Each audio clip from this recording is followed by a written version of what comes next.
মানুষ সেই জায়গায় মন খারাপও করে না যে জায়গায় একটা মানুষ তার মন খারাপের কারণটা পর্যন্ত জিজ্ঞাসা করে না।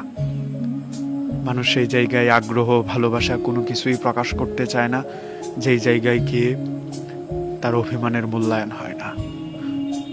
আফসোসজনক বিষয় হচ্ছে আমাদের পুরো পৃথিবীর অভিমান সেই মানুষটার প্রতি হয় যেই মানুষটা আমাদেরকে মূল্যায়নই করে না, যে মানুষটা বুঝতে চায় না তার জন্য আমার ভালোবাসা জন্মায়, তার জন্য আমার কষ্ট হয়, তার সাথেই মাঝে মধ্যে আমার অভিমান করতে ইচ্ছা হয়।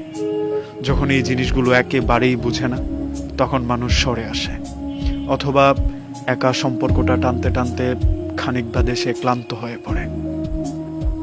সেই সম্পর্কের অস্তিত্বটা একটা সময় গিয়ে বিলীন হয়ে যায়।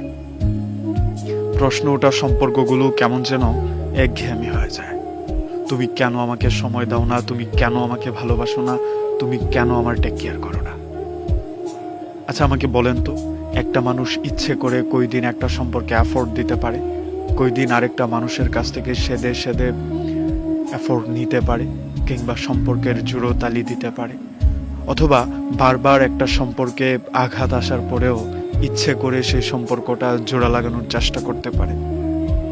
মানুষ বেশি দিন কোনো কিছুই একা বয়ে বেড়াতে পারে না, এখন হোক সেটা সম্পর্ক কিংবা অন্য কোনো ব্যথা। আসলে মানুষের ভালোবাসা যখন মানুষ বুঝতে অক্ষম হয় তখন মানুষ ব্যথা নিয়ে দূরে সরে আসতে চায়, তখন সে চাঁদের মতো একা হয়ে নিজেকে বাঁচিয়ে রাখতে চায়, তখন আর কারোর সাথে অভিমান করতে চায় না, কারোর জন্য মন খারাপও করতে চায় না, কারণ সে অলরেডি একটা মানুষের জন্য মন খারাপ করতে করতে ক্লান্ত হয়ে পড়েছে।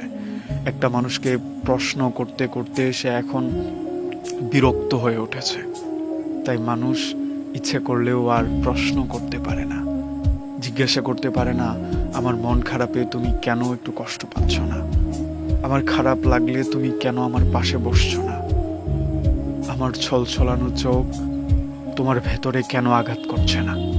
মানুষ একটা সময় পর এসব বলা বন্ধ করে দেয়, আর সেইখান থেকেই একটা সম্পর্ক অসমাপ্ত থেকে যায়, একটা জায়গায় গিয়ে আটকে যায়। সেই জায়গা থেকে আর টেনে হেঁচড়ে এই সম্পর্কটা না এগিয়ে যায় না পিছিয়ে পড়ে, ওইখানেই কেমন যেন একটা কবরস্থ হয়ে যাওয়ার মতো হয়ে যায়, ওইখানেই সম্পর্কটা বিলীন হয়ে যায়। আর এগুলো নিয়েই আমরা বেঁচে থাকি, এই জায়গাটাতেই আমরা প্রশ্ন করি কেন মানুষ আমাদেরকে রেখে চলে যায়।